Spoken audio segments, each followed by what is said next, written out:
శ్రీరామచంద్రం శుక్రవారిజాతం సీతాముఖాంబోహచించరీతః సమస్త కళ్యాణగుణాభిరామః నిరంతరం మంగళమాకరోతు.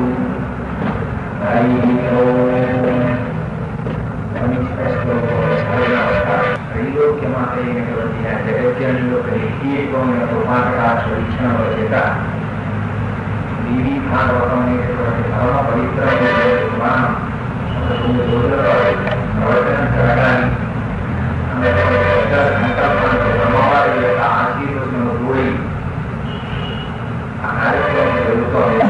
2 రోజులు పూర్తిగా ఇవాళ 3వ రోజు కార్యక్రమం ప్రారంభమైంది. ఇవాళ భీష్మజనానికి సంబంధించినటువంటి కార్యక్రమంతో ఆ భీష్మజనానికి సంబంధించినటువంటి కథాభాగంతో ప్రారంభం చేస్తాం. భీష్మాచార్యులు శంకర మహానుభావుడు. అటువంటి వ్యక్తి దుర్లభం. కాలజన్ముడు ఇద్దరూ తప్ప మహాపురుషుల యొక్క జననం ఉండదు.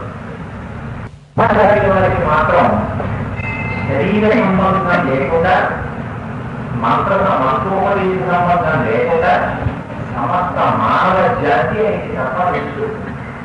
ఎందుచేత అంటే అంతటి మహాపురుషుడైన ఆయన విష్ణు సహస్రనామ స్తోత్రాన్ని ఈ జాతి అంగీకరించేవారు. ఆయన జీవితం సామాన్యమైన జీవితం కాదు. ఏ మహాపురుషుడి యొక్క జీవితాన్ని విన్నంత మాత్రం చేత, ఏ మహాపురుషుని యొక్క నామోచ్చారణ చేసినంత మాత్రం చేత, ఎవరి నామో కర్ణ పుటములలో చేరినంత మాత్రం చేత సమస్త పాపనానికి అర్థమవుతుందో అంతటి మహాపురుషుడు భీష్ముడు. ఆ భీష్మాచార్యుల వారి యొక్క జన్మకి కారణమైనటువంటి అంశాన్ని వివరిస్తూ వ్యాసభగవానుడు అంటారు, పూర్వకాలంలో మహాభీషుడు అనేటటువంటి ఒక రాజుగారు ఉండేవారు. ఆయన 1000 అశ్వమేధయాగములు 100 వాజపేయి యాగములు చేశారు. చేసి వారికి స్వర్గలోక ప్రాప్తి, బ్రహ్మసభకి హాజరు అయ్యేటటువంటి అదృష్టము వారికి ఇవ్వబడారు. ఒక నారాయణ బ్రహ్మసభకి వెళ్ళారు. ఈ దేవీ భాగవతం అంతా ధర్మ సూక్ష్మాలతో ఉంటుంది. మిగిలిన ఎక్కడికి వెళ్ళారు? బ్రహ్మసభకి వెళ్ళారు. బ్రహ్మసభలో చతుర్ముఖ బ్రహ్మగారు అధ్యక్షం వహించి కూర్చున్నారు. వారు మాట్లాడుతున్నారు. చతుర్ముఖ బ్రహ్మ 4 ముఖములతో వేదాన్ని చెప్తుంటారు. అటువంటి మహాపురుషుడి సన్నిధానంలో అందరూ త్వరలో నుంచి కూర్చుని ఆ జ్ఞాన సంబంధమైన విషయముల మీద చర్చ జరుగుతోంది. అటువంటి సమయంలో మహాభీషుడు అక్కడ కూర్చుని ఉండగా గంగాదేవి, ఆవిడ నది, ఆ నదికి అధిష్టానమైనటువంటి ఆ దేవత ఒక స్త్రీ స్వరూపంతో అక్కడికి వచ్చింది. వస్తే మహాభీషుడు ఆవిడ వంక చూడకూడని రీతిలో కామోద్రేకంతో చూశాడు. ఆవిడ కూడా ఆయన వంక అలాగే చూసింది. ఒక్కొక్క చోటికి వెళ్ళినప్పుడు మనస్సుని చాలా జాగ్రత్తగా అణిచిపెట్టి వెళ్ళాలి తప్ప ఎలా పడితే అలా స్వైర విహారం చేయడానికి మనస్సుని అనుమతించకూడదు. దేవాలయాలకు వెళ్ళినప్పుడు, ప్రవచనం దగ్గరికి వెళ్ళినప్పుడు, వేదభూతి జరుగుతున్న చోట చాలా జాగ్రత్తగా ఉండాలి. బ్రహ్మసభలో జరిగింది అవకాశం. చూశారు బ్రహ్మగారు. బ్రహ్మసభ జరుగుతుందనేటటువంటి ఇంగిత జ్ఞానం కూడా లేకుండా చూడకూడని రీతిలో మీరిద్దరు ఒందరు చూసుకున్నారు కాబట్టి మీరిద్దరు మధ్యలోకమునకు జన్మించరు కాక అని శపించారు. శపిస్తే ఆ శాపవశాత్తు గంగాదేవి భూలోకంలో జన్మించవలసి. అదేవిధంగా మహాభీషుడు కూడా మనుష్యలోకంలో జన్మించవలసి వచ్చింది. కానీ ఆయన మహాధర్మాత్ముడైనటువంటి ఒక రాజు యొక్క వీర్యమునందు చేరి వారికి కుమారుడిగా చేరాలని సంకల్పం చేసి ఎటువంటి మహారాజు గొప్ప ధర్మాత్ముడుగా ఉన్నారని చూశారు. చూస్తే సూవంశంలో జన్మించినటువంటి ప్రదీప మహారాజు గొప్ప ధర్మాత్ముడు. ఇంకా ఇంకా ధర్మం కాదు, అడుగు తీసి అడుగేస్తే ధర్మంతో కూడినటువంటి నడువడి ఉంటాయి. అంతటి నడువడి కలిగిన వాడు కాబట్టి ప్రదీప మహారాజుకి నేను కుమారుడిగా జన్మిస్తానని సంకల్పం చేసి ఉన్నారు. గంగాదేవి కూడా ఈ ప్రదీప మహారాజుకి మహాభీషుడు కుమారుడిగా జన్మిస్తే శాపము తీరడం కోసమని ఆయనతో కలిసి కొంతకాలం సాంసారిక జీవితం నడిపితే తప్ప తిరిగి తన యొక్క పూర్వస్థితిని చేరుకోలేదు కనుక మహాభీషుని యొక్క ఆగమనం కోసం ఆడవిందులు చూసుకోవాలి.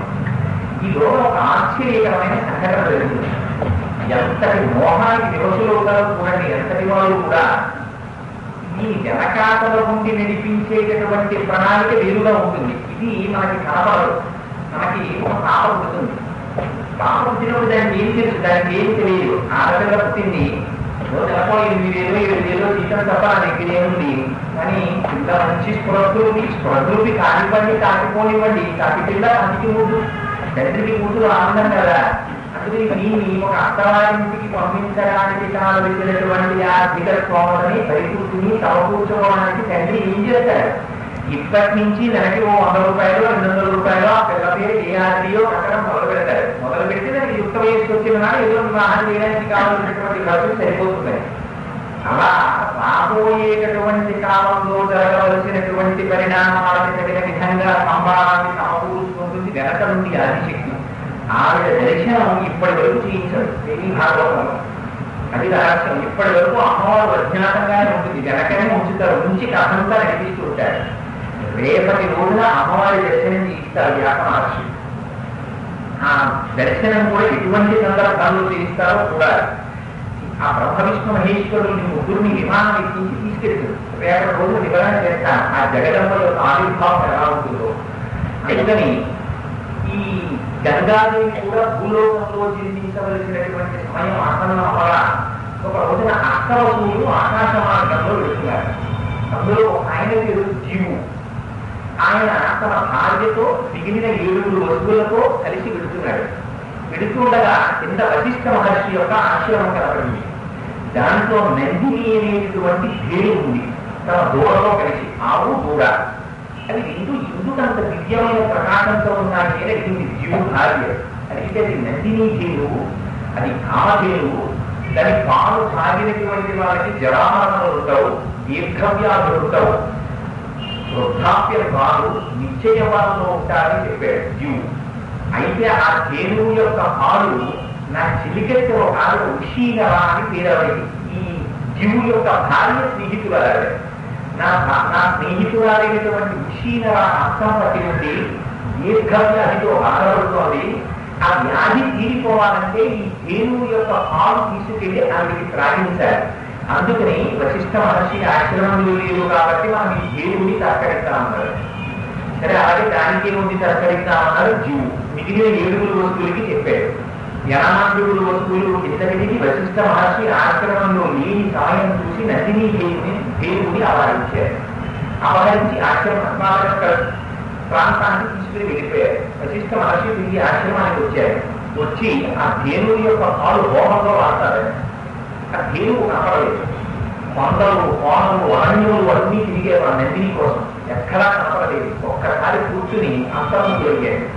అవి దివ్య దృష్టిని సాధించి చూశారు. చూస్తే అష్టావసువులు దాన్ని తస్కరించినట్లుగా కనపడింది. వెంటనే మహాత్ములకి మనం తెలుసుకోవలసింది ఏంటి? కేవల కథలు కావు, అందులో రహస్యం ఉంటుంది. మహాపురుషుల పట్ల చేసినటువంటి అపకారం చేత వారి మనసు కుండిందనుకోండి, అది చాలు ప్రతి ఉద్దేశించింది. అసలు శాపంగా ఇవ్వక్కర్లేదు. భాగవతంలో బాలకాండలో శ్రీమద్ రామాయణంలో కపిల మహర్షి ఆశ్రమంలో ఉన్నటువంటి 60,000 మంది సగలు అక్కడికి వెళ్ళారు. గుర్రాన్ని చూసి కపిల మహర్షి అపహరించి తెచ్చాడేమో అనుకున్నారు. మాటలో కూడా చెప్పారు. మహాపురుషుల పట్ల ఎంత జాగ్రత్తగా ప్రవర్తించాలో చూపిస్తుంది. మేము అష్టవసులం, ఆయన బ్రాహ్మణుడు మహర్షి దేవుడు అపహరిస్తే ఏం చేస్తాడని తీసుకుపోయేవాడు. ఆయన ఇక్కడ కూర్చుని ఎవరు పట్టుకెళ్ళారో చూశారు. చూసి అష్టవసువుల్ని శపించారు. మీరు మనుష్య రూపంలో జన్మించరు కాక. ఈ వార్త చేరింది వస్తుంది. పరుగులో వచ్చారు. వచ్చి వశిష్ఠ మహర్షి యొక్క పాదాల మీద పడ్డారు. అనుభవం పొరపాటు అయిపోయింది, మమ్మల్ని క్షమించమన్నారు. ఆయన అన్నారు, శాపము యొక్క తీవ్రతని తగ్గించారు. ఇచ్చిన శాపాన్ని వెనక్కి తీయడం కుదరదు. అందుకని మీరు 80 భూమి మీద నిర్మించవలసింది. కానీ ఇందులో 7 అసలు అపహరించిన వారికి సహకారం చేశారు తప్ప ప్రచోదనం మీది కాదు అపహరించాలని. అందులో 7 మాత్రం 12 నెలల పాటు భూమి మీద ఉంటారు. 12 నెలలు పూర్తి కాగానే మీరు తిరిగి వసువులుగా మారుతారు.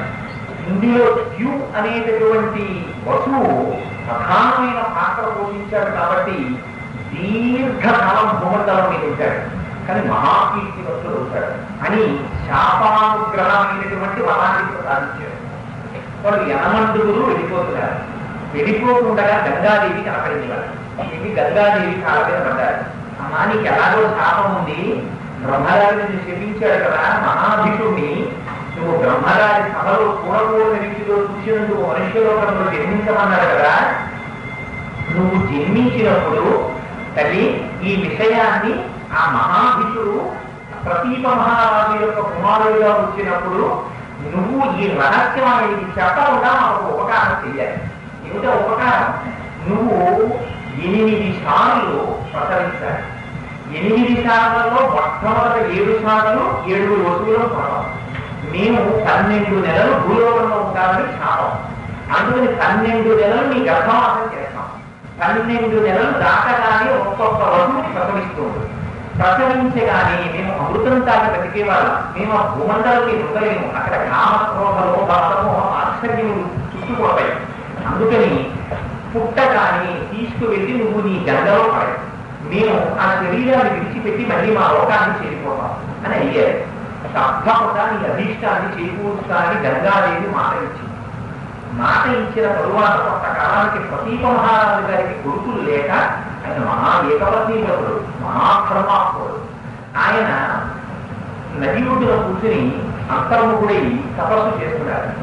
చేస్తుండగా ఈ గంగాదేవి స్త్రీ రూపాన్ని దాల్చింది. ప్రవహిస్తోంది గంగ. వచ్చి ప్రతీప మహారాజు గారి యొక్క కుడితోడ మీద కూర్చుంది. వెనకాతల నుండి నడిపించేటటువంటి వారు వేరొకరు ఉంటారండి. అది రహస్యం. నేను నీ ఎదురుగా కూర్చున్నాను అనుకోండి, కూర్చున్నప్పుడు నేను కుడి చేతి వైపు కూర్చుంటున్నాను అనుకుని నా కుడి చేతి వైపు అనుకుని నీ తల మీద కూర్చుంటే నీకు ఎడమ తల అవుతుంది. నా ఎడమ చేతి వైపు నా అభిముఖంగా ఉన్నప్పుడు నీకు కుడి భాగం అవుతుంది. ఆవిడ కుడి చేతి వైపు అనుకుని కుడి చేతి వైపు చూసుకుంటూ వెళ్ళి ఆయన యొక్క కుడి తల మీద కూర్చుంటారు. కూర్చోవడంలో ఆయన అన్నారు, ఎంత పని చేశావమ్మా, నువ్వు ఎవరో స్త్రీ వచ్చి నా కుడి తల మీద కూర్చున్నావు. స్థిత దక్షిణ ఊరుమ్మే సమాశ్లిష్య చ భామిని అపత్యానాం స్మృశానాంచ స్థానం నిర్దిష్టిస్మితే అన్నారు. కుడి తొడ మీద కూర్చునేటటువంటి అధికారం పురుషుడి తొడ మీద ముగ్గురికే ఉంటుంది. 1 కొడుకు కూర్చోవాలి, 2 కూతురు కూర్చోవాలి, 3 కోడలు కూర్చోవాలి. ఈ ముగ్గురు తప్ప వేరొకరు కూర్చోకూడదు. భార్య ఎప్పుడు పురుషుడి యొక్క ఎడమ తొడ మీద కూర్చోవాలి, కుడి తొడ మీద కూర్చోకూడదు. అంటే కుర్చీలు మానేయమని కాదు నా ఉద్దేశం. ఎప్పుడైనా కూర్చుంటే ఎడమ తొడ మీద కూర్చోవాలి. అందుకని అది ధర్మం. నువ్వు ఇవాళ వచ్చిన కుడి తొడ మీద కూర్చున్నావు, బహుశా నన్ను పొందాలని పొందుతున్నావు. కానీ నువ్వు నా కుడి తొడ మీద కూర్చున్న కారణం చేత నువ్వు నాకు కూతురువో కొడుకువో గొడవో కావాలి. నువ్వు నా కూతురివి కావు, నా కొడుకువి కావు, నన్ను జన్మించలేదు కనుక. కానీ కుడి తొడ మీద కూర్చున్నావు కనుక నాకు పుత్ర సంతానం కలిగితే మాత్రం నిన్ను కోడలిగా స్వీకరిస్తానని మాటించాడు. ఇచ్చి ప్రతీప మహర్షి ఇంటికి వెళ్ళిపోయాడు. వెళ్ళిపోయిన తరువాత ఆయనకి కొంతకాలానికి అదిగో శపింపబడినటువంటి మహాభిషుడు శంతన మహారాజుగా జన్మించాడు.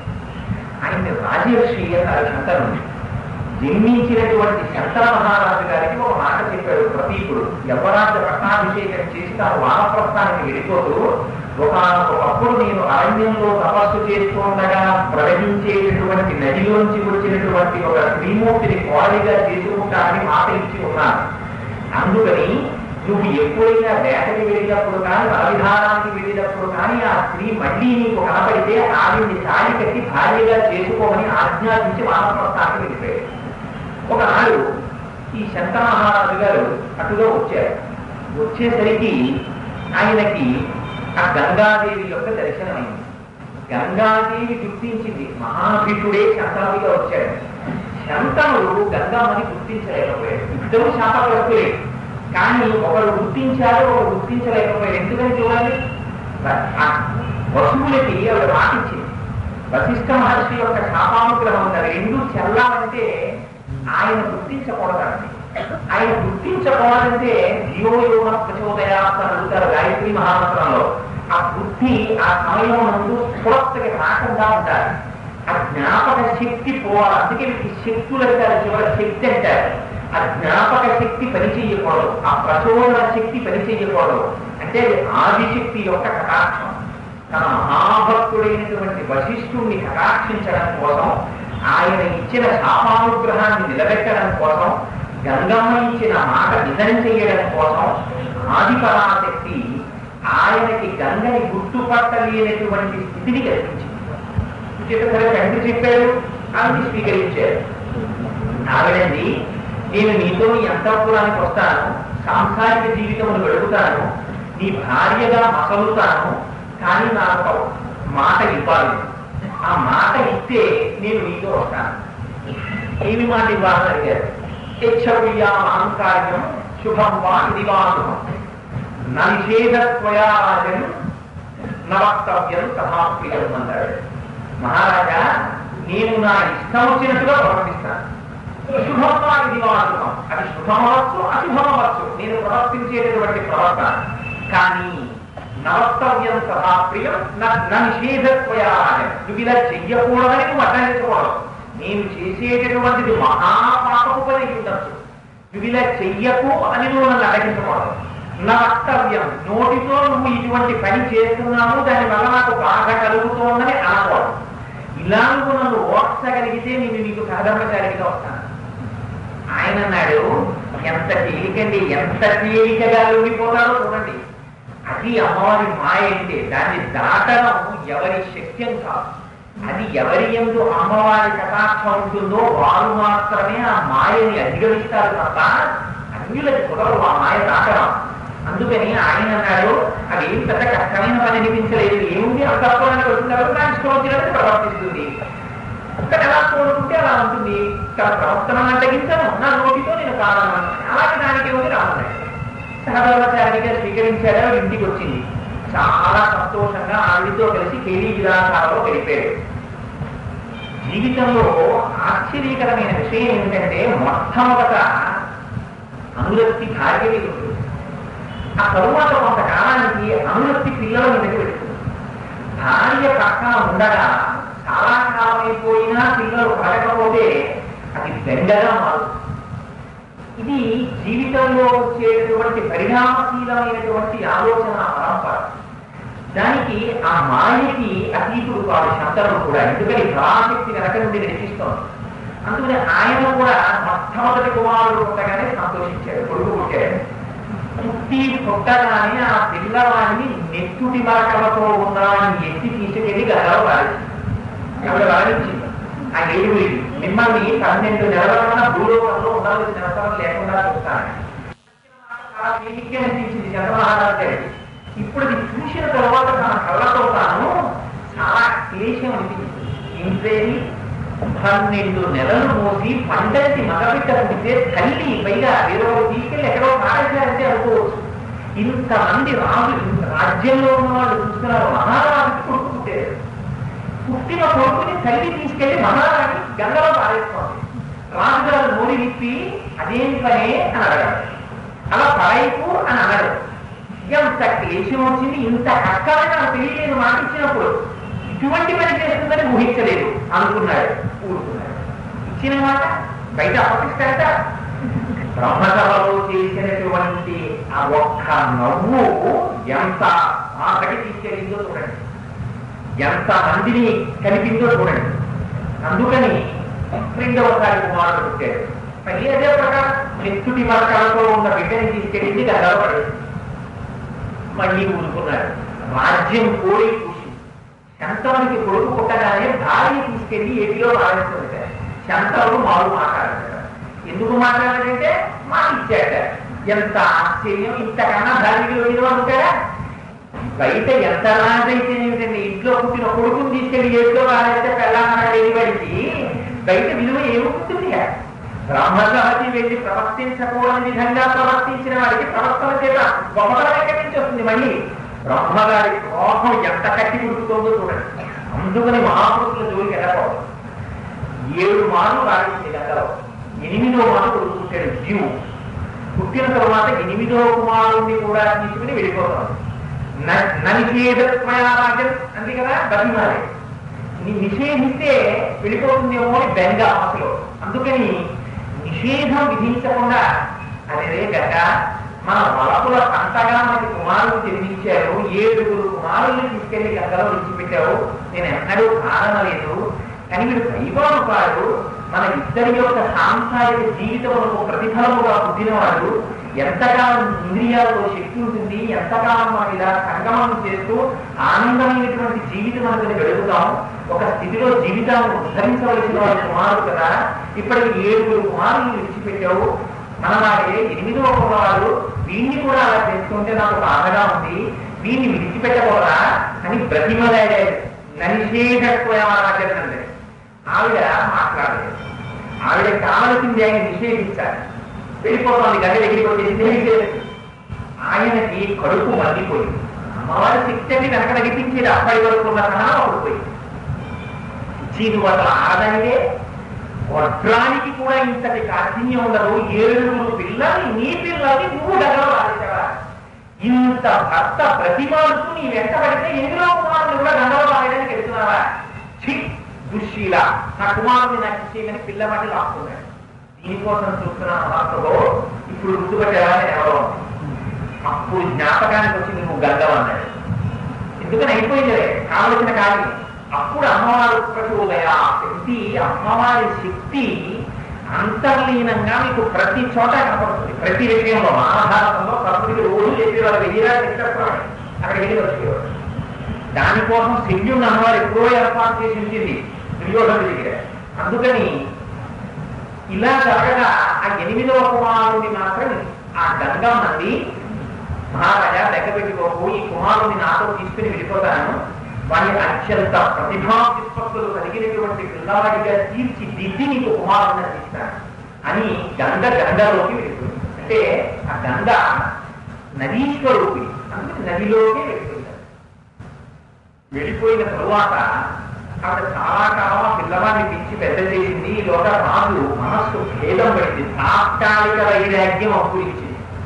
ఇది వైరాగ్యం అనేది ఇచ్చేది శంకరమహర్షి. ఎందుకని ఏమిట్రా తండ్రి చెప్పాడు, మహామోహనాన్ని అని గంగని తెచ్చుకున్నాను, 7 పిల్లలు పుట్టారు, కట్టపాలయ్యారు, 8వ వాడిని తీర్చిదిద్దుగా తీసుకెళ్ళిపోయింది.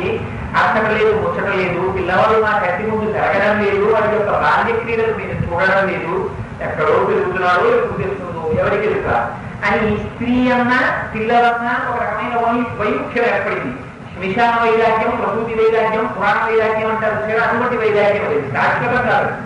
అందుకని రాసకార్యాల్లో మునిగి తేలిపోతున్నాడు. ఎందుకని మన వాళ్ళు అంటుంటారు, mind diversion can making myself busy sir, అసలు నేను ఇంకా అసలు ఎక్కడ ఖాళీ ఉంచుకోవట్లేదు బ్రెయిన్ కంటే, అలా ఆయన రాసకార్యాల్లో మునిగిపోయాడు. మునిగిపోగా కొన్ని సంవత్సరాలు అయిపోయింది. ఒకనాడు వేటకు వచ్చాడు.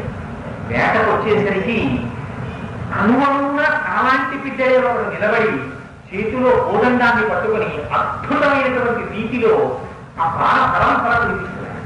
చూసి ఆశ్చర్యపోయాడు. తెలిసినా తెలియకపోయినా పుత్రగాత్ర పరిశ్రమలో తండ్రికి గొప్ప ఐశ్వర్యం.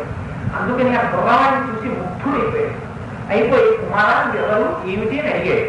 ఆయన మాట చెప్పకుండా చదువులో వెళ్ళిపోయాడు. ఈలోగా గంగమ్మ వచ్చింది. మహారాజా గడిచిపోయావు, ఇతను నీ కుమారుడు. ఈయన వశిష్ఠుడి దగ్గర సమస్తమైనటువంటి వేదాలు, పురాణాలు, ఉపనిషత్తులు, ధనుర్విద్య, బ్రహ్మ విద్య అన్ని నేర్చుకున్నాడు. పరశురాముడి దగ్గర విద్య నేర్చుకున్నాడు. పరశురాముడితో ప్రియుడు.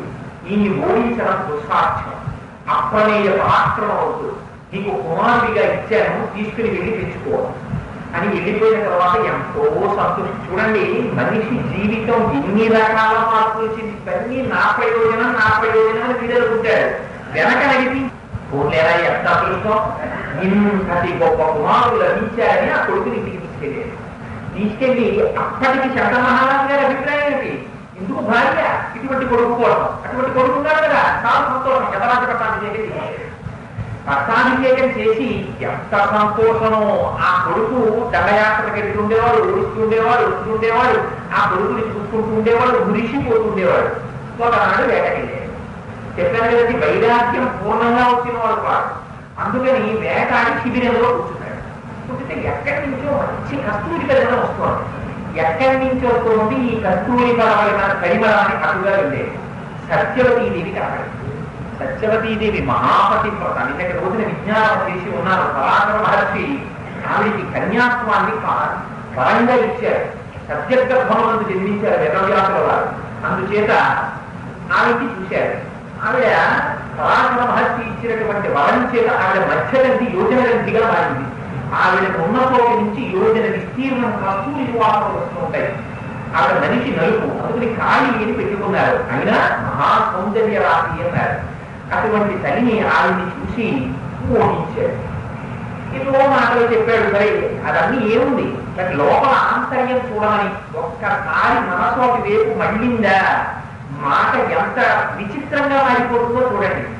నువ్వు యవ్వనంలో ఉన్నావు, నాకు భార్య లేదు, నా భార్య నన్ను విడిచిపెట్టి వెళ్ళిపోయింది, ప్రస్తుతం నేను భార్యాజీవుడై ఉన్నాను, అందుకని ఎందుకు యవ్వనం వృధా చేసుకుంటావు, నువ్వు నన్ను చేపట్టు, నువ్వు మహారాణి అవుతావు, సంతోషంగా అంతఃపురంలో కాలం గడుగుదని అని ఇన్ని మాటలు చెప్పారు కండి.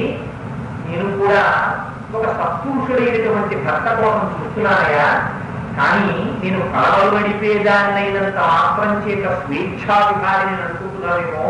నేను అటువంటి దాన్ని కాను. నేను తండ్రి చాపు బిడ్డని. నా తండ్రి దాశరాజు గారు ఆవలి ఒడ్డు ఉన్నారు, వారిని వెళ్ళి నువ్వు అభ్యర్థించు, నా తండ్రి గారు అంగీకరిస్తే నేను నీ పాణిగ్రహణం చేస్తానన్నాడు. ఈయన వెళ్ళి దాశరాజు గారిని అడిగాడు.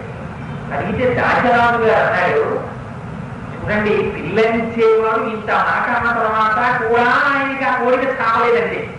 ఆయన అన్నాడు, యవ్వరాజ్యపట్టాభిషేకం చేయించుకున్న కొడుకున్నాడా నీకు, అంతటి కొడుకున్నాగా నీకు మళ్ళీ నేను పిల్లనివ్వనా, సరే ఇస్తే ఈ పిల్లలు పుట్టిన కొడుక్కి పట్టాభిషేకం చేస్తావా అంటే ఎలా చేస్తాడు. ఇప్పటి వరకు ఏమిటంటే ఆయన చుట్టి భీష్ముడు గొప్ప కొడుకు దేవరాసుడు, ఆయన పేరు దేవరాసుడు కుమారుడిగా ఉన్నాడు. అంతటి అప్రమేయ పరాక్రమ సంపన్నుడు. అటువంటి వాడు నాకు కుమారుడిగా ఉండగా నాకేమిటి లోపలుకున్నాడు. ఇప్పుడు ఆవిడ వైపు నాకు మళ్ళింది. నాకు మళ్ళడం చేత ఈ కుమారుడే ప్రతిబంధకమైంది. అదే ఈ భీష్ముడు దేవరాసుడు ఉండడం వల్ల నేను ఆవిడ్ని చేపడితే ఆవిడికి కలిగేటటువంటి కుమారుడికి పట్టాభిషేకం చెయ్యలేని, అది స్వీకరించలేకపోతున్నానని బెంగ పెట్టుకుని కూలిపోతున్నాడు శిబిరంలో. చూడండి మనిషి జీవితం తన వరకు వచ్చేటప్పటికీ తన కొడుకు ప్రతిబంధకమే, తన భార్య ప్రతిబంధకమే. కోరికలు విడిచిపెట్టాలి కానీ ఆశ్చర్యపోయి మహానుభావుడు దేవరాజులు లోపలికి వచ్చాడు. తండ్రికి పాదసంపాదన చెయ్యడానికి చూశాడు. తెలగలపోతుంది తండ్రి ముఖం. నాన్నగారు ఎందుకు ఇలా ఉన్నారని అడిగాడు. అడిగితే ఎంత తిరిగి చేతలుగా మాట్లాడాడు చూడండి సత్యమహారాజు గారు. నాన్నగారు నిజం చెప్పండి, మీ ముఖంలో ఏదో కళ తప్పింది, మీరు ఏదో బెంగ పెట్టుకున్నట్టున్నారు, దీని గురించి బెంగ పెట్టుకున్నారని. నీ గురించి ఇది ఎలా, ఆయన పెట్టుకున్న బెంగ దేవరాజు గురించి, కొడుకుండిపోయినది బెంగ. ఇప్పుడు ఏమి నేనుంటే నీకేమిటి నాకు కానాడు అంటే నువ్వు ఒక్కడివే ఉన్నావు బెంగ. అదే నేను ఒక్కడినే ఉండడం బెంగ ఏమిటన్నాడు. ఒక కొడుకు ఉండి లేనట్టే. ఎందుకంటే ఏ కారణం చేతనైనా ఒక తండ్రి ఒక కుమారుడితో మాట్లాడవలసిన మాటండది. ఏ కారణం చేతనైనా నీకు ఏదైనా మంగళం జరిగితే వృద్ధాప్యంలో నువ్వు చూసేవాడు ఎవడరా. అందుకని ముగ్గురు నలుగురు కొడుకులు ఉంటారు. కానీ నువ్వు నాకు ఒక్కరివే కొడుకు అని లెక్క పెట్టుకున్నాను అన్నాడు. ఇప్పుడు మళ్ళీ ముగ్గురు నలుగురు కొడుకు కావాలంటే భార్య కావాలని చెప్పడం అంటే దేవరాజు ఆశ్చర్యపోయాడు. నిజంగా ఇదే బెంగ నాగారు ఇది చూడలేడు. నీ గురించి బెంగ అంటారు, నా గురించి చెప్పడంలో తెలివితేటలు చూడండి ఎంత విచిత్రమో. వెనకటి ఒక ఆయన వెనకటి ఒక ఆవిడ ఆశపడుతూ ఎప్పుడు నా పుట్టించి వాళ్ళనే చెప్తారు, మీ వాళ్ళని ఎంత చెడ్డ చేసినా ఒక్క మాట లేదండి, ఇప్పుడు మా వాళ్ళనే చెప్తారంటే. ఫోన్లే రోజు మీ వాళ్ళని చెప్తున్నాను అంటున్నావు కదా, ఇవాళ చెప్తున్నాను, మీ అత్తగారు మామగారే మంచివారు, మా అత్తగారు మామగారే చెడ్డవారు. ఏదైతే ఏదైతే అలా నీ గురించే బెంగ నాకు. ఏమిటంటే ఒక్కడే ఉన్నా అని బెంగ, ఒక్కొక్కరికి ఉండి లేనట్టి వాడేరా. ఇది తేడాగా నిలబడింది దేవరాజుడికి. ఆయన సామాన్యుడా నాన్న నిజం చెప్పట్లేదు అనుకున్నాడు, కానీ తండ్రిని కొడుకు అలా అవ్వలేదు కదా, ఇది ఆయన సంస్కారం భీష్ముడి అని మంత్రుల్ని పిలిచాడు. మీరు వెంటనే కనుక్కులంటే అసలు మా నాన్న ఇవాళ ఎక్కడెక్కడ తిరిగాడు, ఎందుకు కదా తప్పిందన్నాడు. ఆ మంత్రులు వెళ్ళి చూసి వచ్చారు. ఎక్కడికి వెళ్ళాలని అడిగితే సత్యవతీదేవిని చూశాడు. వాళ్ళ నాన్నగారి దగ్గరికి వెళ్ళాడు. గుట్టంతా రెట్టయింది. దాశరాజు గారి దగ్గరికి వెళ్ళి దేవరాజుడే అడిగాడు, మీరు మీ అమ్మాయిని మా తండ్రి గారికి ఇచ్చి వివాహం చేసి చూడండి, కామాపురాణం నభయం నవజ్జ అంటారు. ఒక కొడుకు వెళ్ళి నా తండ్రికి కూతురుని అనగవలసినటువంటి రీతిలో ప్రవర్తించాడు శంకరుడు. ఎక్కడి బ్రహ్మగారి సభలో నవ్విన నవ్వండి, ఆ నవ్వు పట్ల బ్రహ్మగారి క్రోధం ఎలా ప్రవర్తింపచేస్తుందో చూడండి ఆ శంకరుడు. అది అడిగితే ఆయన అన్నాడు, ఎవరి కోణంలో వాళ్ళు ఆలోచిస్తారు కదా, ఆయన అన్నాడు మీ నాన్నకి నువ్వు చేసుకోవాలా, అవును నువ్వు యవనంలో ఉన్నావు, యవరాజ్య పట్టాభిషేకం చేస్తున్నావు, మీ నాన్న బుద్ధుడు ఇవాళ ఉంటాడు రేపు పోతాడు, మీ నాన్నకి నాన్న ఇవ్వలేదయా, పెళ్లికి వచ్చిన వాడు నువ్వు ఉన్నావు కదా, నువ్వే చేసేసుకోవాలి అమ్మాయిని అన్నాడు. కాదయా మీ అమ్మాయిని నా భార్యగా చూడలేను, నా తల్లిగా చూడాలనుకుంటున్నాను, మా తండ్రి గారు కోరేదాన్ని స్వీకరించాలి అని నేను చేపట్టిన బ్రహ్మపత్నిగా మా తండ్రి గారికి ఇచ్చి వివాహం చేయను. దాశరాజు అన్నాడు ఇవ్వడానికి నాకు అభ్యంతరం లేదు, కానీ ఇస్తే రేపు పొద్దున్న మా అమ్మాయికి పుట్టేటటువంటి బిడ్డడికి రాజ్యం రావు కదా అంటే భీష్ముడు అన్నాడు నేను ఇప్పుడే విడిచిపెట్టేస్తున్నానయా, యవరాజ్య పట్టాభిషేకం నాకు జరిగినా నాకు రాజ్యం అక్కర్లేదు, నీ కుమార్తెకి పుట్టినటువంటి కుమారుడే రాజ్యమును స్వీకరించుగాక. దాశరాజు గారు ఇంకొక వ్యక్తి ముందుకెళ్ళి అన్నాడు ఇప్పటికి నువ్వు ఈ వరం ఇచ్చావు బాగుందయా, కానీ రేపు పొద్దున్న నీకు కొడుకు పుడతాడు, నా కుమార్తెకి పుట్టినటువంటి కొడుకుకి ఒక కొడుకు పుడతాడు, వాడు సహజంగా బలహీనుడు అవుతాడు, నీ కొడుకు సహజంగా బలవంతుడు అవుతాడు, వాడు దీన్ని 4 ముటికేలు కొట్టి రాజ్యం లాగేసుకోవడం ఏంటి గ్యారంటీ. ఎంత దూరం ఆలోచించాడు చూడండి. అంటే భీష్ముడు అన్నాడు ఈ భీష్ముడి జీవితం నిజంగా నీకటువంటి అనుమానమే ఉంటే ఇప్పుడే ఈ క్షణమే ప్రతిజ్ఞ చేస్తున్నాను, ఇక నుంచి నా జీవితంలో వైవాహిక జీవితానికి ఆస్కారం లేదు, నేను కేవలం బ్రహ్మచర్యంతో ఉంటానని భీష్మించాడు. ఇది సామాన్యం కాదండి, నేను చెప్పక్కర్లేదు, వేదిక మీద కూర్చొని తమ తండ్రికి వివాహం చేయడం కోసం, తండ్రి కోరిక తీరడం కోసం ఒక యవ్వనంలో ఉన్న కుమారుడు తన జీవితాంతం బ్రహ్మచర్యం వహిస్తానని మహాశాగమూర్తి అయి పంచభూతముల సాక్షిగా రాజ్యాన్ని కూడా విడిచిపెట్టి ప్రతిజ్ఞ చేయడం అంటే అక్కడ ఉంది త్యాగం అంతా భీష్ముడి జీవితంలో. ఆయన ప్రతిజ్ఞ చూసి ఆశ్చర్యపోయే పంచభూతాలు ఇలా భీష్మించిన వారు కనుక నీకు భీష్ముడిని ఇచ్చారు. ఎంత సంతోషంగా ఒప్పుకున్నాడో చంద్రమహారాజు గారు. సత్యవతీదేవి వివాహం చేసుకున్నాడు, ఇంటికి వచ్చేసాడు. కుమారుడు బ్రహ్మచర్యం పాటించి తన కంటి ముందు వైవాహిక జీవితం లేకుండా ఆయన ఉంటున్నాడు. కూర్చోండి. ఆ వైవాహిక జీవితాన్ని గడుపుతూ తండ్రి గారు పోగొడుతున్నాడు.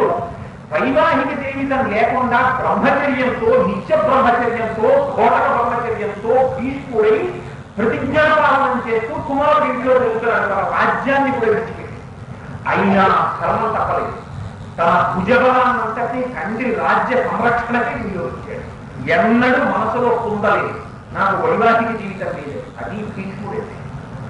అంతటి మహానుభావుడు కనుక చంద్రమహారాజు గారు సంతోషంగా సత్యవతీదేవితో 3 కుమారులు ఉన్నారు. అన్నింటినీ మించి అప్రమేయ పౌరుషం కలిగినటువంటి భీష్ముడు నాకు కుమారుడుగా ఉన్నాడు, అది ఆయన కాక 2 కుమారులు ఉన్నారని సంతోషంగా జీవితాన్ని గడుపుతూ ఒకనాడు శరీరాన్ని విడిచిపెట్టేశాడు శంకరుడు.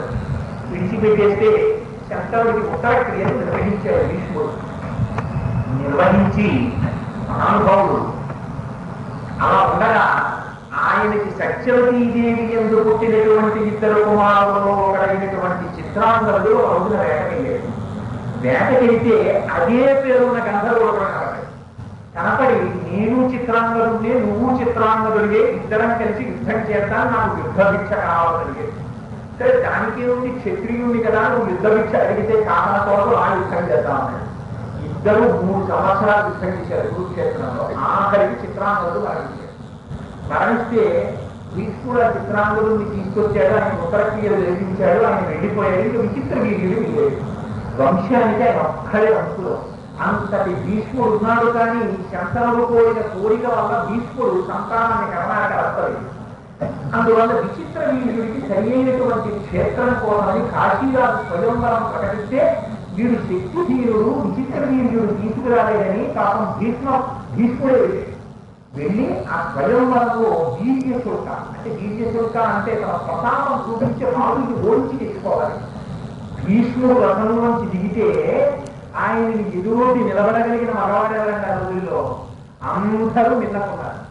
2 రకాలుగా ఆశ్చర్యపోయారు. ఒకటో భీష్ముడు రావణ స్వయంవరానికి భీష్ముడిని ఎదురొడ్డి నిలబడగలిగిన మనవాడా, అసలు ఇంత బ్రహ్మచర్యాగరిష్ఠుడైనటువంటి నిష్ఠాగరిష్ఠుడైన భీష్ముడు ఏమిటి స్వయంవరానికి రావడం ఎదుర్కొన్నారు.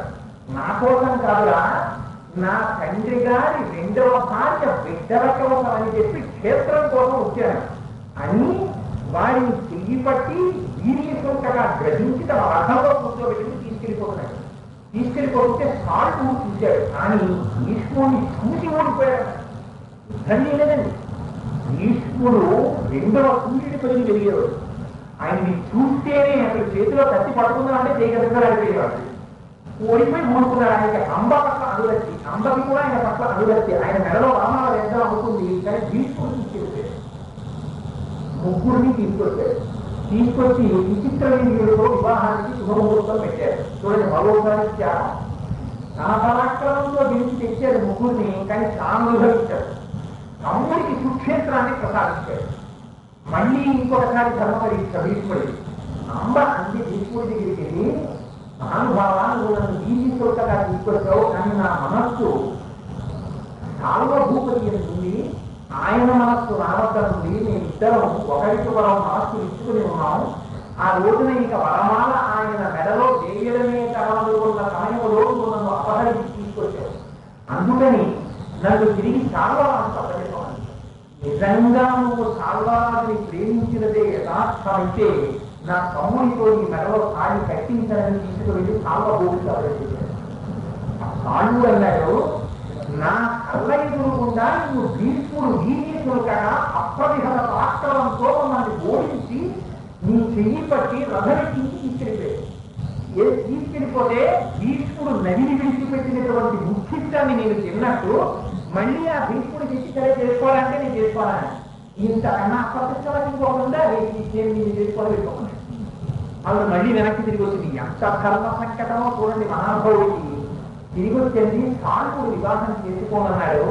నాకు వివాహం జరగకపోతే దానికి ప్రతిఫలం నువ్వు భరిస్తాడు. ఎందుకని నువ్వే తీసుకొచ్చావు ఆ రోజున నా ఆచరించకుండా. అందుకని నీ తమ్ముడికి ఇచ్చి తెలియదు. వీడికి వెళ్ళి స్వయంవరంలో పిల్లలు తెచ్చుకోవాలని చేత కదా, కానీ పౌరుషానికి లోటు విచిత్రవీడు వాడన్నాడు. అది సాల్పుని ప్రేమించాలని వెళ్ళిపోయి మళ్ళీ తిరిగి వచ్చింది వాడు చేసుకోవాలని నేను చేసుకుంటానని నాకు అక్కలేదు అన్నాడు. అంటే ఆవిడంది, నువ్వు ఎవరి కోసం తెచ్చావో వాడు చేసుకోడు, నేనెవరిని ప్రేమించానో వాడు చేసుకోడు, ఎత్తుకొచ్చావు కాబట్టి నువ్వు చేసుకోవాలి. అంటే భీష్ముడు అన్నాడు, చేసుకుని ఉండేవాడిని ఉత్తమ వంశ సంజాతని, ఎన్నడో సంతానాన్ని కనుండేవాడిని, ఎన్నడో రాజ్యం చేసి ఉండేవాడిని. కానీ నేను మా తండ్రి గారికి ఆనాడు కాంతని ఆయనకి కట్టబెట్టడం కోసమని దాశరాజుకి మాట ఇచ్చి భీష్మ ప్రతిజ్ఞ చేసి ఉన్నాను. అందుకని నేను నిన్ను వివాహం చేసుకోను అన్నది. అంటే ఆవిడికి మహాక్రోధం వచ్చిందండి. మనం భీష్ముడి జీవితంలో చాలా జాగ్రత్తగా ఎర్రసిరాతో అండర్లైన్ చేసి పెట్టుకోవలసినటువంటి రోజు. ఆ రోజున ఆగ్రహించింది అంబ. ఎవరు నన్ను తీసుకువచ్చి వివాహం కాకుండా చేశాడో వాడి ప్రాణములు తుదముట్టిస్తానని అని పరశురాముడి కాళ్ళ మీద పడింది. పరశురాముడు భీష్ముడికి గురువు.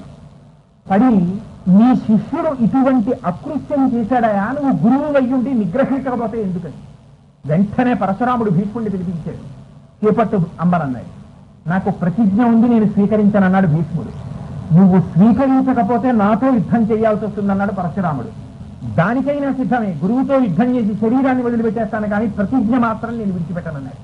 నిజంగా భీష్ముడే వంక చూసుకోవాలనుకుంటే గురువు గారి మాట శిరోధార్యమని స్వీకరించారు అంబని. కానీ అది ధర్మం అంటే భీష్ముడి జీవితంలో. అందుకని ఆయన పేరు పక్కన ఆచార్యత్వం ఇచ్చారు, భీష్మాచార్యుడు. నాకు అక్కర్లేదు ప్రతిజ్ఞాపాలనం, సత్యమే కావాలన్నాడు రాముడు. అంటాడు ఈ మాట, సత్యమేవేశ్వరో లోకే సత్యం పద్మాశ్రిత సదా సత్యమూలాని సర్వాణి సత్యాన్నాస్తి పరమం పదం. ఆ సత్యాన్ని విడిచిపెట్టిన నాడు పరమపదమే లేదు, నాకు అక్కర్లేదన్నాడు.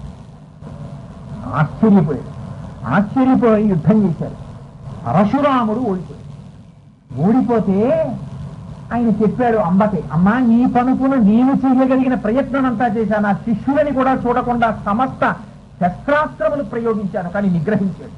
నా శిష్యుడు గెలిచినందుకు ఆనందిస్తున్నాను, వాడి ప్రతిజ్ఞ పరిపాలన శక్తికి ఆనందిస్తున్నాను, కానీ నీకిచ్చినటువంటి మాట నిన్ను వాడి చెయ్యలేకపోయానని బాధపడుతున్నాను, నేను చెయ్యగలిగింది లేదు, వెళ్ళిరమ్మన్నాడు.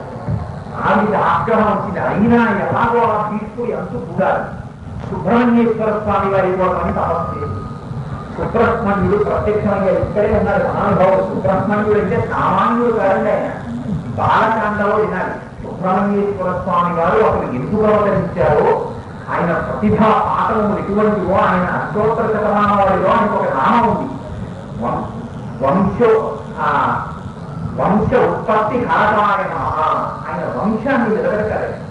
ఆయన అనుగ్రహం కలిగిందా భక్తులు వంశంలో జన్మిస్తారు, బ్రహ్మాండమైనటువంటి బ్రహ్మజ్ఞానాన్ని ఇస్తారు. ఆయన దేవుడు, సామాన్యుడు వాడు. సుబ్రహ్మణ్యుడు అంటే అంతటి మహానుభావుడు, కుండలిని శక్తికి ప్రతీక. అందుకని దేవసేన వల్లీశ్వరుడు కూడా ఉంటాడు. అటువంటి సుబ్రహ్మణ్యేశ్వర స్వామి వారి కోసం తపస్సు చేసి ఆయన ప్రత్యక్షమయ్యారు. సాధారణంగా మీకు సుబ్రహ్మణ్యేశ్వర స్వామి వారు ప్రత్యక్షమైనటువంటి సందర్భములే తక్కువగా ఉంటాయి. అంతటి ఉపాసన చేసింది అమ్మ. చేస్తే ఆయన ప్రత్యక్షమై ఏం కావాలి కోరుకోమన్నారు. భీష్ముడిని ఓడించి నిగ్రహించి సంహరించగలిగినటువంటి శక్తియుక్తులు పొందగలిగినటువంటి ధైర్యాన్ని ప్రదానం ఆయన ఒక పుష్పమాలిక ఇచ్చారు. దీన్ని ఎవరు కలిసి భీష్ముడితో యుద్ధం చేస్తారో వారు భీష్ముడిని నిగ్రహించగలరు. కానీ ఆయన స్త్రీ యుద్ధం చేయరు భీష్ముడు. అందుకని ఆ మాల తీసుకుని వెళ్ళి క్షత్రియులందరినీ వెళ్ళింది, మీరు ఈ మాల వేసుకుని మీరు మంచంలోంచి లేవలేని వాడైనా పర్వాలేదు, మీకు బలమేసుకొస్తాను వరపడతారు. ఈ మెల్లో మాల వేసుకుని వెళ్ళి యుద్ధం చేయండి, భీష్ముడు వెళ్ళిపోతారు. వాళ్ళన్నారు ఎందుకు పడతారు భీష్ముడు అన్నారు. ఆయన ఏంటి ఆయన చేసిన తప్పు జ్ఞానవిగ్రహం అనే యుద్ధానికి మహా సత్యపరాక్రమం కలిగిన వాడు, ధర్మమూర్తి, ప్రతిజ్ఞా పరిపాలన చేసిన వాడు, ఈశ్వర మాత్రం దోషం లేనివాడు.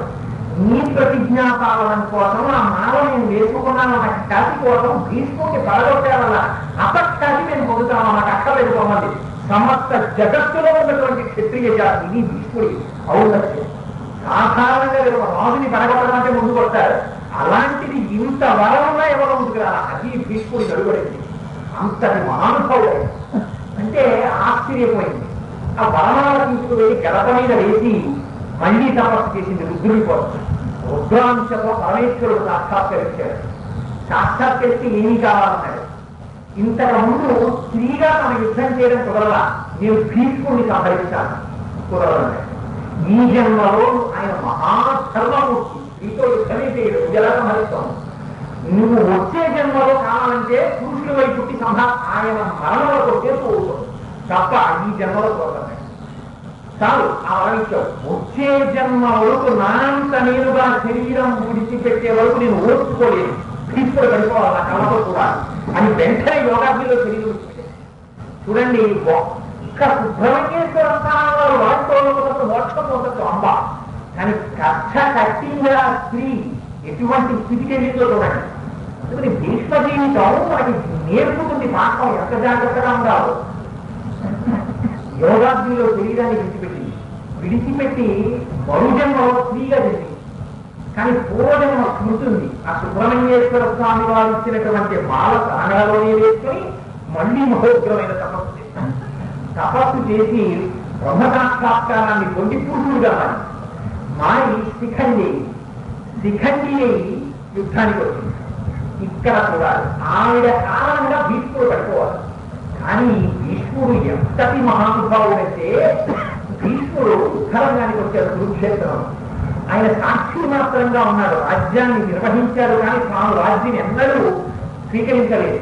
అంతటి మహానుభావుడు కురుసైన్యానికి సైన్యాధిపతిగా ఆ రథం మీద ఎక్కి వచ్చి కురుక్షేత్రంలో నిలబడ్డాడు. ఆయన్ని కన్నెత్తి చూడడం కుదరదు. సహస్రం పాలు ఉదయించినంతటి పరాక్రమశాలి. ఆనాడు వృద్ధుడైపోయాడు. ఏ కన్నుల ముందు వంశం పెరగాలని కోరుకున్నారో ఆ వంశంలో పుట్టిన వాళ్ళు రెండు పక్షాలుగా నిలబడ్డారు. ఒక పక్షానికి తానే సర్వసైన్యాధిపతిగా నిలబడ్డాడు. నిలబడి ఒక్కసారి చూశాడు ధర్మరాజు. ఆ ధర్మరాజు ఆయన తమ్ముడు యుద్ధం చెయ్యాలి. ఆ యుద్ధాన్ని నిగ్రహించడానికి వైరిపక్షపు సైన్యాధిపతిగా ఆయన నిలబడున్నాడు. ధర్మరాజు గారు పాదుకలు నిప్పి, కవచం నిప్పి, శిరస్త్రాన్ని తీసి, ఖడ్గం తీసి పక్కన పెట్టి పాదచారి నడిచి వెళ్ళి భీష్మపితామహుడికి సాష్టాంగ దండ ప్రదానం చేశాడు. చేస్తే ఆనాడు భీష్ముడు అన్నాడు, ఇలా నువ్వు వచ్చి నడిచి వచ్చి నమస్కరించి ఉండకపోతే నేను నిన్ను చెప్పించు, నీ వినయానికి మెచ్చుకున్నాను, విజయీభవ. అదే వాళ్ళకి మంగళాకాశం, అదే వాళ్ళకి అంగరక్ష నిలబడితే తాత అడగకూడని మాట అడుగుతున్నాను. ఏమిటి నువ్వు ఉండడం చాలు, అవగే యుద్ధం చేయక్కర్లేదు తాత, నువ్వు రథంలో నిలబడి చాలు, మా వాళ్ళు ఎవరూ యుద్ధం చేయలేదు. నీ పౌరుష పరాక్రమాలు నాకు తెలియనిపోవు. నువ్వు రథంలో వస్తే అసలు ధనస్సు ఎక్కువగలిగిన వాళ్ళు ఉన్నారా? అంతటి శక్తియుతలో నువ్వు ఉండగా నాకు విజయం ఎక్కడ వస్తుంది తాత? నువ్వు అడగకూడని మాట అడుగుతున్నాను, నువ్వు అసలు ఎలా పడిపోతావు? అడిగే నీ భీష్ముడి జీవితం చూడండి పాపం. అంటే అన్నాడు, ఒక్క నవ్వులని నవ్వరా, ఎందుకు నవ్వబడతావు? నీ పాండవులకు నా రక్ష, నేను సర్వసైన్యాధిపతిగా ఉన్నా, నిన్ను కానీ నీ తమ్ములను కానీ నేను విగ్రహిస్తాను. ధర్మము నీ పక్షంలో ఉన్నది కాబట్టి నీకు విజయం లభిస్తుంది. నా యుద్ధం నీకంత భారమైన నాడు నా దగ్గరికి రా, నా శరీరం ఎలా పడిపోతుందో చెప్తాను.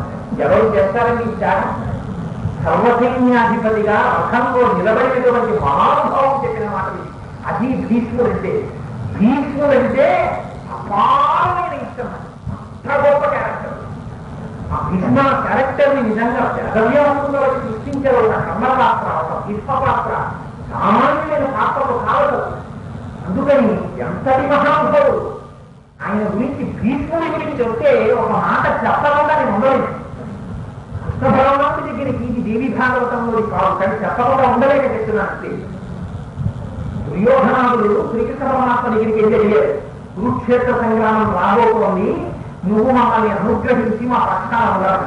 ఈ అందరికీ తెలుసు రా, ఎప్పుడు వచ్చి నీవు అని అడిగి, అదిగో ఏడుగా అర్జునుని ముందు చూశాను, నువ్వేమో అదిగో తల దగ్గర నించున్నావు కదా, తర్వాత నిన్ను చూశాను, నీ ముందు అర్జునుడు అడుగుతాడని ఆవిడ అన్నకన్నా భిన్నం కాదు కదా. ప్రచోదనం చేసేటటువంటి శక్తి ఆయనకిచ్చి ఎంత విలువలు కాకపోతే తృప్తి పడిపోయాడండి కృష్ణుడు రాకపోతే దుర్యోధనుడు.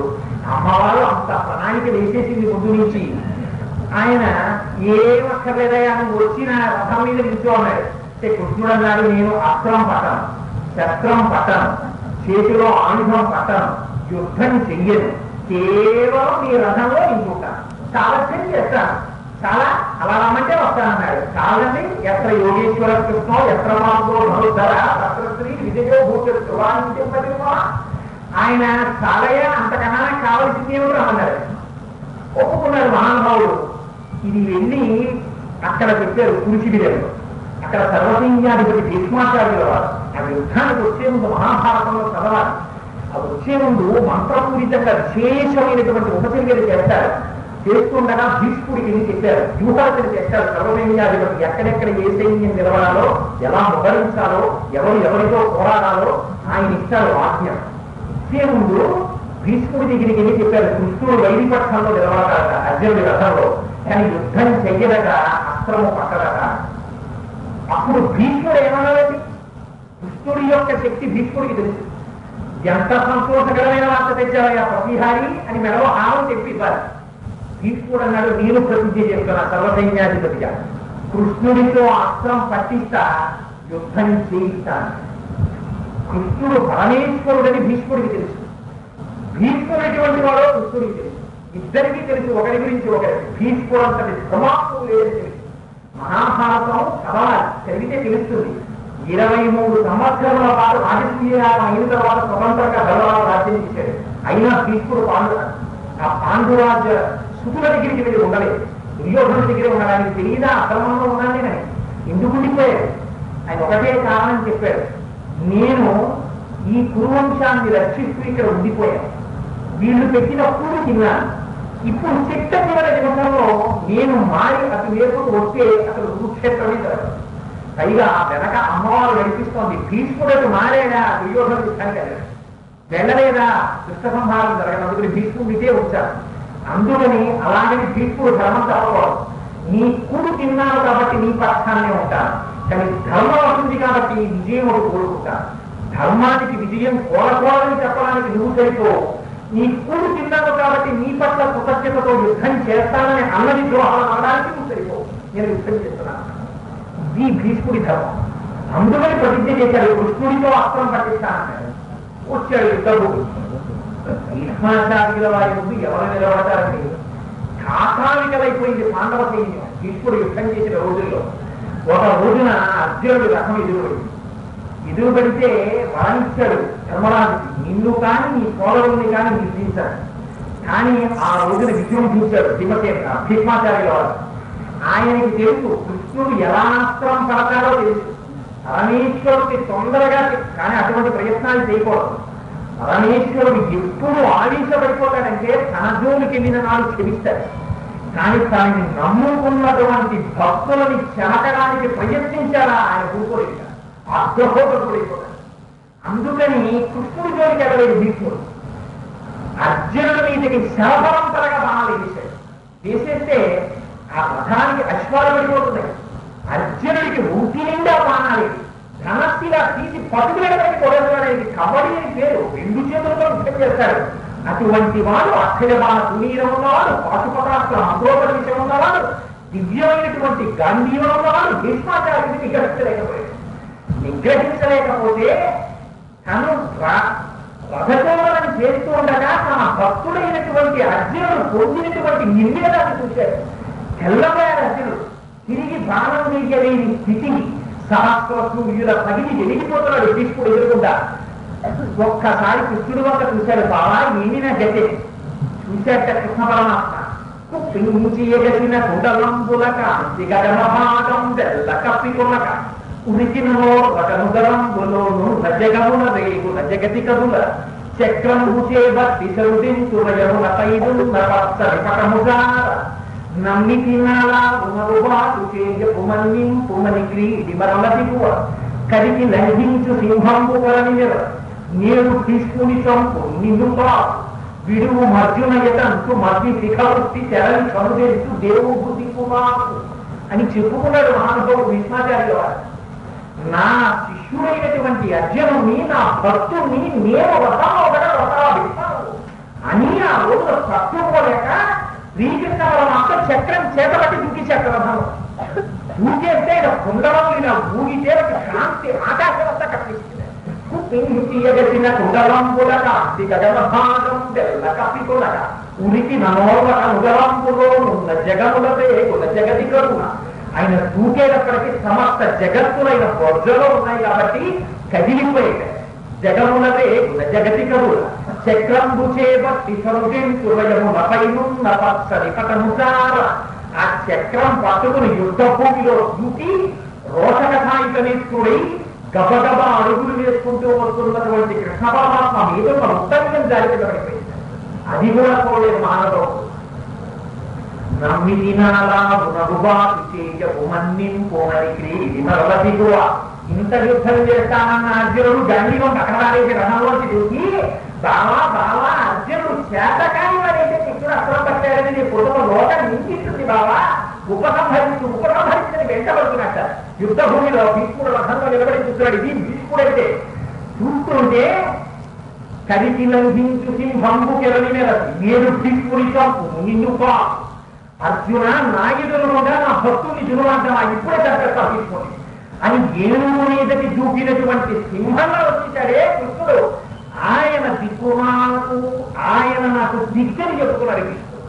అంతటి భక్తపరాధీనుడు కృష్ణుడని నిరూపించిన వాడు భీష్మాచార్యుడు. అది ఆయన అంతటి మానవుడు ఎక్కడి నుంచి వస్తారండి. అందుకే ఆయన నామని చెప్పుకుంటే చాలు, ఆయన పేరు వింటే చాలు, ఆయన కథ పలికితే చాలు, సమస్త పాపములు పోతాయి. అంతటి మహానుభావుడు. అందుకని దేవీ భాగవతంలో పరమ ప్రఖ్యాతంగా సుఖోత్పత్తి వ్యాసోత్పత్తి తర్వాత ఆ భీష్మోత్పత్తి గురించే వర్ణించారు వ్యాసభగవానుడు. అంతటి మహానుభావుడు యుద్ధం చెయ్యలేకపోతే పాండవుల నాడు వెళ్ళి శిబిరంలో కూర్చునుంటే తాత ఇంక నీతో యుద్ధం చెయ్యలేదు చెప్పమంటే ఆనాడు చెప్పాడు, నా మరణం కోసం ఎన్నడో ఒక శిఖండి, దాన్ని ఇచ్చి నిమిత్తంగా నీ రథం మీద పెట్టుకో, నేను దానితో యుద్ధం చేయను. పుట్టుక చేత స్త్రీ తర్వాత పురుషుడు. అందుకని ఆవిడ ఎదురుగుండా కనపడితే నేను చేతిలో ధనస్సు పట్టాను, విడిచిపెట్టేస్తాను. నా చేతిలో ధనస్సున్నంతసేపు నన్ను నిగ్రహించగలిగినటువంటి వీరుడు భూమండలం ఉంది. అందుకని నానంత నేనుగా ధనస్సు వదిలేస్తే నన్ను కొట్టేయాలి. ఇది ఇలాంటి క్యారెక్టర్ ఎక్కడైనా చూశారండి మీరు? ఇంతటి త్యాగమూర్తి ఎన్ని బాణపు దెబ్బలు కొట్టాడండి, ఏడుస్తూ కొట్టాడు నిజంగా అర్జునుడు. ఆ రోజున జల్లెడ కొట్టినట్టు ఓడించాడు. శిఖండి ఆనందంగా చూస్తూ నిలబడింది. ఏమిటైనా చేసిన పొరపాటు తన తమ్ముళ్ళ కోసం చేశారా? ఆనాడు అంబరి భీష్ముడు అంతటి వాడికి తప్ప స్త్రీతో కళాశికం ఎంత ప్రమాణం చేసుకోవడం తీసుకొచ్చినందుకు ఎదురుగుండా నవ్వుతూ నిలబడింది. పాటు నుంచి అర్జునుడు కొడితే జల్లెడ కొట్టినట్టు కొట్టాడు. పై నుంచి కింద కొడితే ఆయనకి ఇంకా వేరు ఇది లేదు. ఆ బాణ పరంపర ముళ్ళు ఎలా ఉంటాయో అలా కొట్టేశాడు. దాని నుంచే దూరి కింద పడిపోయాడు మహానుభావుడు. కింద పడిపోయి మాఘమాసంలో భీష్మయే కాబట్టి ఉత్తరాయణ పుణ్యకాలం వచ్చే వరకు స్వచ్ఛంద ఆలోచనవాడు కాబట్టి ఆ అంపశయ్య మీదే ఉండే తరువాత కూడా ఎంత ధర్మం చూపించాడండి. సరే ఇప్పుడు భీష్మ అన్నది నా సబ్జెక్ట్ కాదు కాబట్టి నేను అంత లోతుగా వెళ్ళను. లేకపోతే దేవీ భాగవతమే 12 స్కంధాలు, ఇది ఒక్కటే కలగడం. అందుకని ఆ యోగ శక్తితో కాలి బొటనదేవి దగ్గర నుంచి ప్రాణాన్ని ఒక్కొక్క రోజు ఉపసంహారం చేశాడు. ఉపసంహారం చేసి చిట్ట చివర కృష్ణ పరమాత్మ వచ్చి పక్కన నిలబడి ఉండగా మహానుభావుడు ఆనాడు విష్ణు సహస్రనామ స్తోత్రాన్ని చెప్పాడు. అంపశయ్య మీద పడు చిన్న వేలో కాలో నిప్పి పెడితే అమ్మో ఇలా పూజ ఏం చేస్తామండి అంటాం. అప్పటికి బాణ పరంపరతో జల్లెడలా కొట్టి అన్నాళ్ళయిందో ఒంట్లో రక్తమంతా కడిపోయింది. ఇన్ని పోయినా ఆ స్వామి నాన్నని చెప్పడానికి కాదు, నాకు ప్రాణమని ఉండిపోయినటువంటి ప్రాణవాయువుని విష్ణు సహస్రనామ స్తోత్రాన్ని వెలయించడానికి నిశ్చించినటువంటి మహాపురుషుడు విష్ణు. ఆ స్తోత్రం చెప్తూ ప్రాణాలు వాడు కనుక ఆయనకి గంగకి పుట్టిన వాడు కనుక గాంగేయుడని, భీష్మ ప్రతిజ్ఞ చేసిన వాడు కనుక భీష్మాచార్యుడని, తల్లిదండ్రుల పెట్టిన పేరు కనుక దేవనాథుడని అనేక నామాలతో ఆయన జీవితం చూడాలి. సరే ఇవాళకి నేను ఆవేశం అనుకుంటాను. ఎందుకంటే ఇంకా భీష్మాచార్యుల వారి కథని అక్కడతో విడిచిపెట్టేస్తాను. అందుకని అంతటి మహానుభావుడు భీష్ముడు ఆ భీష్మాచార్యుల వారిని జపించిన తరువాత సరే గురువాంగల సంగ్రామం జరిగింది. పాండవులు నెగ్గారు. ఆ రాజ్యాన్ని అంతటినీ స్వీకరించారు. ఇప్పుడు పోయినటువంటి కృపాత్ముడు వారి సంతన చేరాడు. ఇవన్నీ జరుగుతుండగా జలమేజయుడికి ఒక అనుమానం వచ్చింది. ఇంతవరకు బానే ఉంది కానీ అసలు పాండవులు కౌరవులు ఎలా జన్మించారని అడిగాడు. అడిగితే నీలా అడిగేవాడు ఉండాలి కానీ ఎందుకు చెప్పనయ్యా అని పాపం వ్యాస భగవానుడు అన్ని ప్రారంభించాడు. పూర్వకాలంలో ఆ కురువంశానికి ఆ విచిత్ర వీర్యుడనేటటువంటి ఆయన కూడా మీకు చెప్పాను కదండి, ఆ భీష్మాచార్యుల వారి యొక్క తల్లి అయినటువంటి చంద్రమహారాజు గారి యొక్క భార్య అయిన చక్రవర్తి దేవికి ఇద్దరు కుమారులలో చిత్రాంగదుడు గంధర్వుడు చేతిలో మరణించాడు. విచిత్ర వీర్యుడు అంబికతో అంబాలికతో చాలా కాలం గడిపాడు. కానీ నిస్సంతుడుగా పిల్లలు కూడా ఉండేవాడు. కాబట్టి వంశానికి అనుకూలం లేదు. భీష్ముడు వివాహం చేసుకోవచ్చు. అందుకని తల్లిగారు పిలిచి భీష్ముడు అడిగారు. ఈ విచిత్రం జీవితంలో పిలిచి మళ్ళీ వివాహం చేసుకోమని అడిగారు, లేదా సంతానం కామని అడిగారు. ఆయన అంగీకరించలేదు. ప్రతిజ్ఞా పరిపాలనే చేస్తానన్నాడు. అప్పుడు ఏం చెయ్యాలి చర్చ వచ్చింది. ఎంతకాలం నేను రాజ్యానికి సంరక్షకుడిగా ఉంటాను వంశాంతరం లేకుండా అని భీష్ముడు ఒకనాడు తల్లితో ఏకాంత మందిరంలో సమాలోచన చేశాడు. వేదం అంగీకరించినటువంటి విధానం అవుతుంది.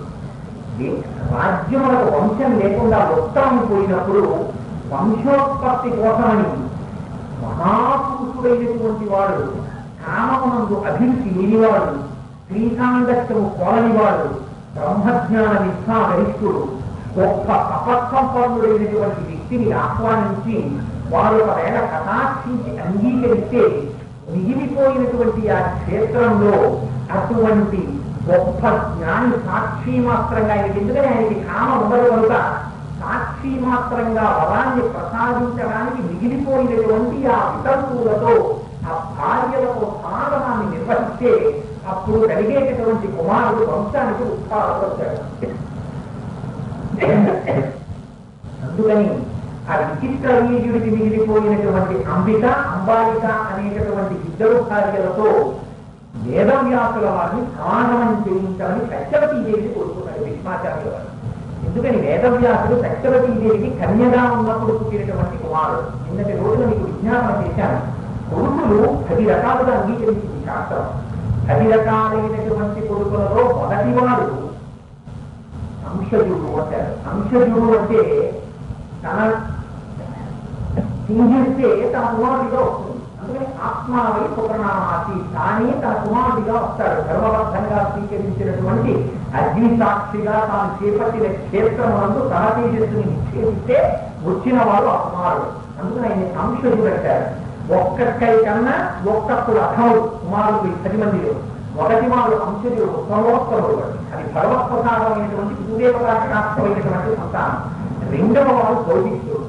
ఒకవేళ ఏ కారణం చేతనైనా కుమారుడు లేకపోతే, కుమార్తెలే ఉంటే పెద్ద కుమార్తెకి కానీ రెండవ కుమార్తెకి కానీ ఆ కుమార్తెలకి పుట్టినటువంటి కుమారుడితో అందుకని గౌరవిస్తూ